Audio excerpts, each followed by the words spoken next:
Okay, let's unpack this.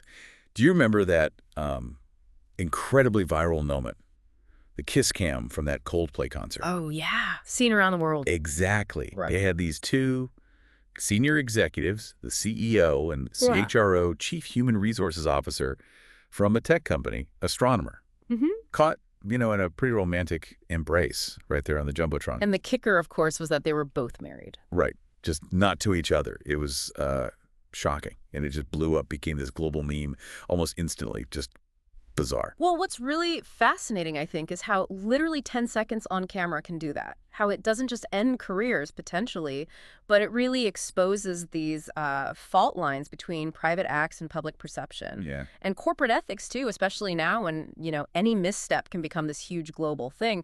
So this deep dive, it isn't just about the scandal itself. It's about those ripple effects. The personal ethics questions, sure, but also just how fragile a professional reputation is now. So what does this all mean for us, for you listening? We're going to dig into the different angles here, why it hit such a nerve, the accountability questions, and really what it shows about personal choices versus, very public consequences. Okay, so the incident itself. Andy Byron, the CEO, Kristin Kitt, head of HR, at a Coldplay concert, they get caught cuddling on the Jumbotron. And the reaction when the camera hits them, it's pure panic. So you could see it plain as day. Andy practically hits the deck. And Kristin turns away sharpish, but, well, the damage was done. Way too late. And yeah, both married, not to each other. That detail just sent it stratospheric. Mega viral doesn't quite cover it. It was everywhere. And the consequences, they came fast. Astronomer, the company, they announced an investigation almost immediately. Right. And the CEO, Byron, he resigned pretty quickly after that. Probably, almost certainly with a golden parachute. The big payout to smooth the exit. Exactly. Limits the company's liability, ensures a swift departure. And the HR leader, Kit, her career was obviously hit incredibly hard too, possibly, completely derailed. And the sheer absurdity of it being Coldplay. The internet did not hold back on that one. Oh no, they had an absolute field day. Just layers of mockery on top of the shock. So this obviously sparked a huge ethical debate, didn't it? Immediately. And from very different corners, you had one perspective, a pretty traditional one, saying, look, adultery is a, quote, deeply evil act. Strong words. Yeah, arguing it causes really grave harm, not just to the spouse, but kids, family, friends, colleagues, the whole community, really. And this view kind of compares it to things like shoplifting or littering, which are illegal, and asks, well, if infidelity causes so much harm, why isn't it illegal? It's a provocative question. But then you get these completely opposing viewpoints surfacing, too. Like Andrew Tate's perspective came up. Right, the controversial figure. He basically argues monogamy isn't, quote, natural for men, that men should maybe have multiple partners. He frames modern marriage, especially with the legal system, and his words, over-emotional, unchecked females, as a coffin for men. Because of the risk of financial ruin and divorce, yeah? His advice, get rich, have kids with lots of women, and steer clear of first world courts.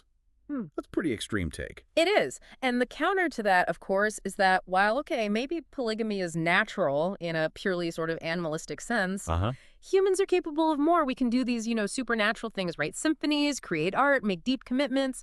And maybe true masculinity isn't just giving in to temptation. But resisting it. Exactly. Embracing hardship, doing the harder thing for the greater good, loyalty, integrity in marriage being examples. And there's a whole argument connecting the absence of committed fathers to, well, struggling communities. Okay, so beyond the personal and ethical storm, let's talk about the careers, because that's where this gets really stark, the professional fallout. Oh, it was absolutely devastating. For the CEO, his reputation just destroyed. It's incredibly hard to see any reputable company hiring him for a top job again. The collateral damage is just too high. Right. And the HR head, Kristin Kitt, her role is literally about upholding ethical standards in a company. The irony. It's immense. Her chances of getting another senior HR role, probably, as someone put it, 0%. It's brutal. And this really speaks to a bigger issue now, doesn't it? This TikTok culture where everyone's got a camera phone. Absolutely. One public screw-up, caught on video, shared instantly. Yeah. and a decades-long career can just vanish. Poof. And you saw that frustration bubble up, that sense of a double standard. Employees, maybe people who'd even been laid off by a Stronican, Yeah. seeing their leaders, the ones setting the rules, caught in this. There was a strong feeling of do as I say, not as I do. For a lot of people, it felt like a weird kind of, Leveling. yeah, a leveling of the playing field, Yeah. a public takedown of people at the top. So wrapping this up, this deep dive really shows how one public mistake, especially when it involves trust, It's a breach of trust, can have these massive immediate consequences. Personally, sure, but professionally, it can just change everything in a heartbeat. And if you learn out, in an age where careers can end in 10 seconds, where everything gets recorded, amplified, what does that tell you listening right now about the importance of integrity? Mm-hmm. Not just in your private life, but understanding how all your actions, even stuff you think is totally separate from work, can echo through your entire professional life. What really stands out to you about this whole situation? What's the takeaway for you?